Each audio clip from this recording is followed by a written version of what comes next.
वचन कहें।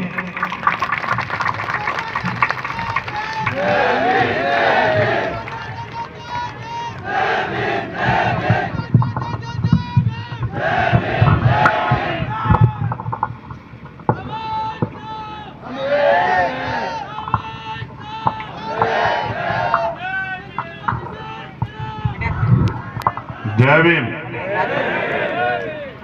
बहुत बहुत धन्यवाद संचालक साथी। आज यहाँ बाली की ऐतिहासिक धरती, यहाँ उपस्थित हमारे नौजवान साथी, माताएं, बहनें, बच्चे और सम्मानित बुजुर्ग और उनके साथ साथ भीम आर्मी आजाद समाज पार्टी के जिले, संभाग, मंडल और विधानसभा के सभी सम्मानित पदाधिकारी।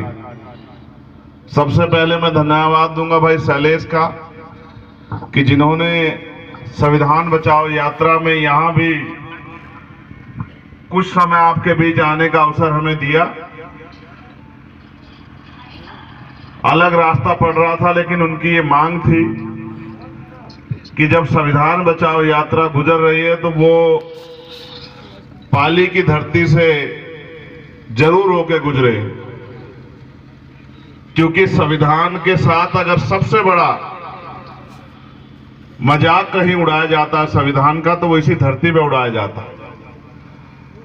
तो मैं सबसे पहले अपनी बात को रखने से पहले भारत के संविधान की प्रस्तावना पढ़ूंगा और आप सबसे भी आग्रह करूंगा कि आप सब लोग अपने स्थान पे खड़े होके मेरे साथ भारत के संविधान की प्रस्तावना को पढ़ें और उसके बाद पुनः अपनी जगह पे बैठ के आज के जो बात आपसे रखनी है उसको बड़े ध्यान से सुने। जो उधर खड़े हैं वो भी मेरे साथ इस बात को दोहराएंगे, और जो उधर हमारी बहनें माएं पेड़ के नीचे टेंट के छोटा होने की वजह से ये शैलेश को सोचना चाहिए कि हमारे लिए इतना बढ़िया मंच लगाया और जिनकी वजह से लोकतंत्र ताकतवर होता है उस जनता के लिए छोटा टेंट लगा है, ये गलत बात है। इसलिए लोग धूप से बचने के लिए कोई उधर पेड़ के नीचे खड़ा है, कोई इधर खड़ा है, और मैं समझता हूं गर्मी जितनी मुझे लगती है इतनी और दूसरों को भी लगती है, और कुछ साथी तो धूप में भी डटे हुए हैं, मैं इनका भी धन्यवाद करता हूं। हम भारत के लोग भारत को एक संपूर्ण, प्रभुत्व संपन्न, समाजवादी, पंथ निरपेक्ष, लोकतंत्रात्मक गणराज्य बनाने के लिए तथा उसके समस्त नागरिकों को सामाजिक, आर्थिक और राजनीतिक न्याय, विचार, अभिव्यक्ति, विश्वास, धर्म की और उपासना की स्वतंत्रता, प्रतिष्ठा और अवसर की समता प्राप्त कराने के लिए तथा उन सब में व्यक्ति की गरिमा और राष्ट्र की एकता और अखंडता सुनिश्चित करने वाली बंधुता बढ़ाने के लिए दृढ़ संकल्प होकर अपनी संविधान सभा में आज तारीख 26 नवंबर 1949 ईस्वी को एतदार द्वारा इस संविधान को अंगीकृत, अधिनियमित और आत्मर्पित करते हैं। बहुत बहुत धन्यवाद। बैठ जाओ।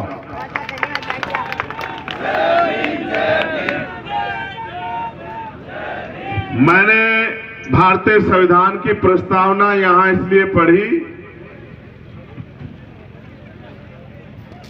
कि जिन समस्याओं से ये क्षेत्र जूझ रहा है, चाहे वो सामाजिक गैर बराबरी हो, चाहे वो आर्थिक गैर बराबरी हो, चाहे वो धार्मिक गैर बराबरी हो, और चाहे देश में शैक्षिक गैर बराबरी हो या किसी भी स्तर की गैर बराबरी हो, 26 नवंबर 1949 को जब संविधान बना और 26 जनवरी 1950 को जब लागू हुआ, तो हर तरह की गैर बराबरी का अंत सुनिश्चित करने के लिए एक उद्देश्य जो है, भारत के संविधान की प्रस्तावना हम सब लोगों को देती है और हर व्यक्ति के मूल अधिकार और मूल कर्तव्य और उनकी रक्षा सुरक्षा के लिए तमाम तंत्र जो है, चाहे पुलिस हो, आर्मी हो, जुडिशरी हो, कार्यपालिका हो या लोकतंत्र हो, जिसमें सरकारें बनती है, सब एक उद्देश्य को पूरा करने के लिए है कि भारत के अंतिम व्यक्ति को भी वो सुख सुविधाएं और अधिकार और स्वाभिमान सम्मान का जीवन मिलना चाहिए जो आजादी से पहले सब लोगों के पास नहीं थी। मूलभूत सुविधाओं की कमी किसी व्यक्ति को नहीं होनी चाहिए। इस अवसर पर मैं धन्यवाद दूंगा समय समय पे भारत की धरती पे जन्मे सभी संतों, गुरुओं, महापुरुषों और विशेषकर डॉक्टर बाबा साहब अंबेडकर, सर छोटू राम, राष्ट्रपिता ज्योतिबा फूले, छत्रपति साहू जी महाराज और मान्यवर काशीराम साहब को, मान्यवर दीना भाना वाल्मीकि साहब को मैं कोटि कोटि धन्यवाद दूंगा कि जिस काम को अमली जामा बाबा साहब अंबेडकर संविधान के रूप में पहना के गए, उनके जाने के बाद मान्यवर काशीराम साहब ने गांव गांव, गली गली घूम के हमारे बड़ों को और हम सब लोगों को एक रास्ता दिखाने का काम किया। और वो रास्ता ये है कि लोकतंत्र में जिनका वोट होता है उनका राज होता है, लेकिन कठिनाई ये है कि जिनका राज है उनका वोट कम है और जिनका वोट ज्यादा है, जो आज यहां उपस्थित है, उनका राज ना राजस्थान में है ना ही देश के किसी और कोने में। इसका एकमात्र कारण जो मुझे नजर आता है वो ये है कि हम अपने महापुरुषों के चित्र को तो बहुत मजबूती से पकड़ते हैं, लेकिन उनके चरित्र को, उनकी विचारधारा को, उनके सपनों को, उनके विचार को कम पकड़ते हैं। जिस दिन हम अपने महापुरुषों के विचार पे पहरा देंगे, उनके विचार के साथ खड़े होंगे, तो मैं पूरी जिम्मेदारी से कहता हूं, जब राजनीतिक शक्ति आपके पास होगी, सत्ता में भागीदार आप होंगे, तो परिणाम ये होगा कि हर तरह का अन्याय, गैर बराबरी, जुर्म, जाति खत्म हो जाएगी। एक तरीका ये है जो भीम आर्मी के माध्यम से हम लोग करते आए हैं कि जब भी अन्याय हो जाता है और सरकारें आरोपियों का संरक्षण करती हैं, तो भीम आर्मी के लोग आंदोलन करके, आवाज उठा के, सवाल खड़ा करके लोगों को न्याय दिलाने का काम करती है। लेकिन अब उससे आगे बढ़ने का दौर आया है। ये वो कड़ी है जब हम न्याय के लिए आवाज उठाते हैं, लेकिन जिस कड़ी की बात मैं कर रहा हूं वो ये है कि अगर हम अपनी राजनीतिक शक्ति बना लें तो ना न्याय होगा और ना न्याय करने वाले का संरक्षण होगा। इसलिए भाई शैलेश आपके बीच बड़ी मजबूती से काम कर रहे हैं और उनके साथ साथ हमारे तमाम छोटे बड़े कार्यकर्ता, पदाधिकारी दिन रात मेहनत कर रहे हैं। मैं ये मानता हूं कि इस क्षेत्र में बड़ी गरीबी है, बेबसी है, छुआछूत है, भेदभाव है, लेकिन आपको अगर मेरी बात समझ आए तो ये मानना कि ये सारे तरह के भेदभाव, छुआछूत, गरीबी, बेबसी, लाचारी भी आप लोग राजनीतिक शक्ति बना के खत्म कर सकते हो। क्योंकि जब राज आपका होगा और जिनका राज होता है, इतिहास गवाह है, प्रमाणिकता है कि जिनका राज होता है उनके साथ जुर्म, जाति, अन्याय, अत्याचार नहीं होता। जिनका राज होता है उनके साथ छुआछूत भेदभाव नहीं होता। मेरे आज भी याद है कि मैंने इस धरती पे जब पैर रखा था तो वो समय था जितेंद्र मेघवाल भाई की शहादत का, और मैं इसलिए शहीद उनको मानता हूं कि वो अपने अधिकारों का प्रयोग कर रहे थे, किसी के साथ अन्याय नहीं कर रहे थे। इस भारत का संविधान ये स्वाभिमान सम्मान का जीवन जीने का अवसर और अधिकार हमें देता है। हम मेहनत कश कौम है, किसान कमेरे हैं, मजदूर है, मेहनत कर करके अपने परिवार को आगे बढ़ाते हैं, पढ़ लिख के आगे बढ़ते हैं, और हमें भी उतना अधिकार है जितना राजा रजवाड़ों को आज के समय में है। जिस तरह की पगड़ी आज आपने मुझे यहां पहनाई, ये पगड़ी का आनंद तब आएगा जब आपको गैर बराबरी से मुक्ति मिलके स्वाभिमान सम्मान का जीवन मिलेगा।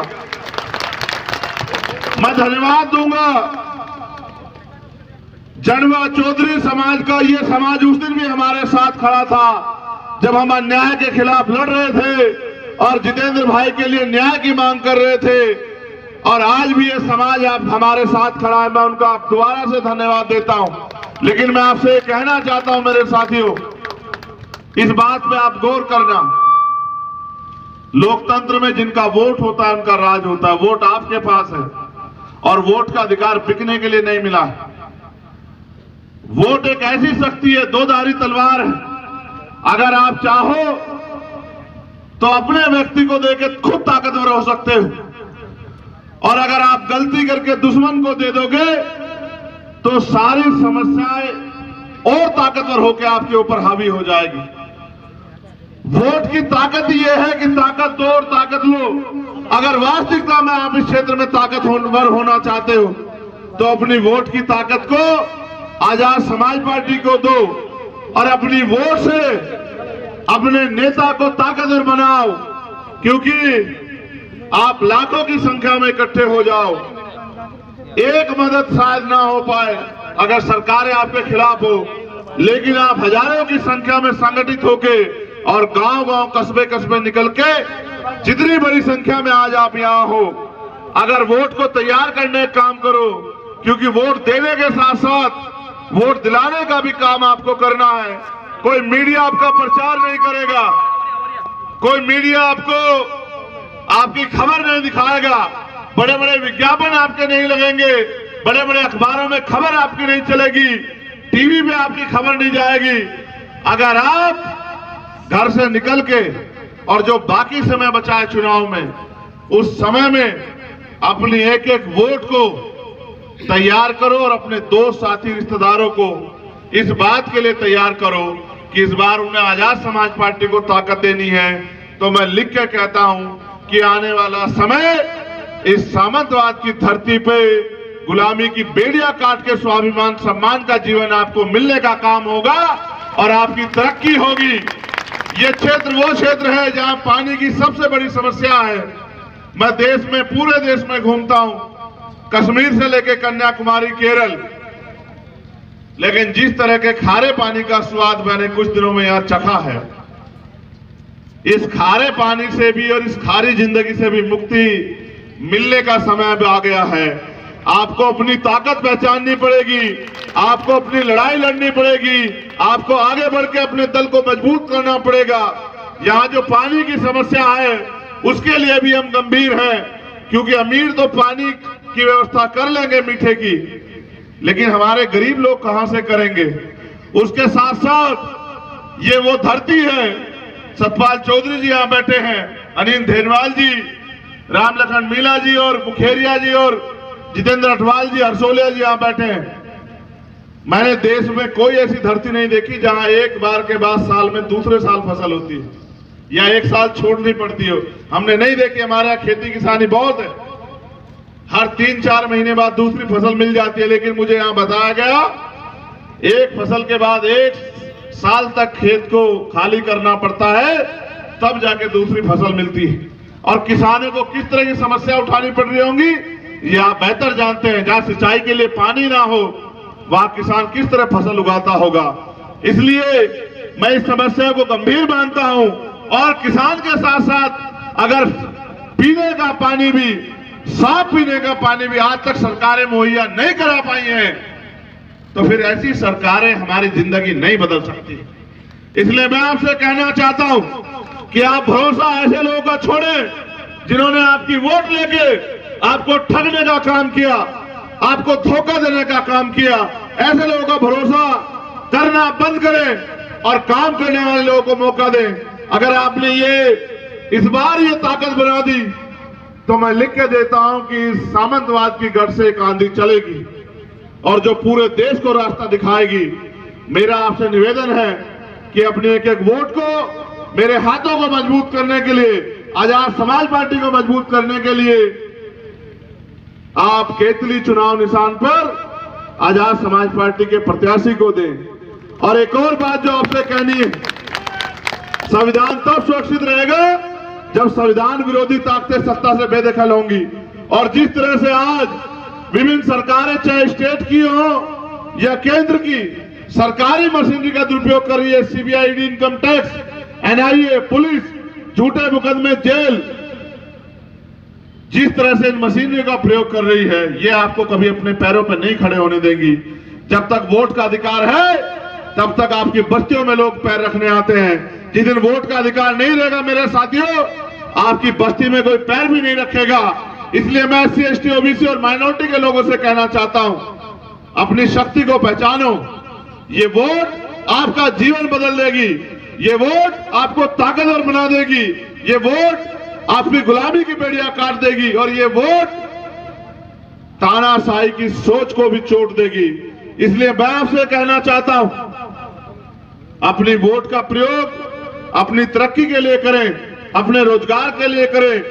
इस क्षेत्र में जमीनें नाम की चीज तो आपके पास है ही नहीं, लेकिन अगर आप ताकत बनाओगे तो सरकार में वो शक्ति है कि वो जमीनें भी दे सकती है, रोजगार भी दे सकती है, संरक्षण भी कर सकती है और किसी जितेंद्र मेघवाल, इंद्र मेघवाल के साथ ये अन्याय ना हो, इसका ख्याल भी आपको रखना पड़ेगा। उसको रोकने का एकमात्र तरीका यह है कि आप अपनी ताकत बनाओ और जिस दिन आपकी ताकत होगी, मैं पूरी जिम्मेदारी ईमानदार से कहता हूं कि किसी की हिम्मत नहीं पड़ेगी हमारी बहन बेटियों की तरफ आंख उठा के देखने की, किसी की हिम्मत नहीं पड़ेगी हमारे लोगों पर अन्याय अत्याचार करने की। और अगर हम लोग चूक गए तो अगले 5 साल में ना जाने कितने जितेंद्र, इंद्र, कार्तिक भील और ओम प्रकाश रैगर के साथ अन्याय होगा। इसलिए चूकना नहीं है और काम पे लगना है। जिस तरह से अपने परिवार की रक्षा करते हो, समाज की भी करो और वोट की शक्ति से अपना जीवन बदलो। आज के बाद, यहां से जाने के बाद घर घर निकल के अपनी वोटों को तैयार करो, अपने साथियों को, दोस्तों, रिश्तेदार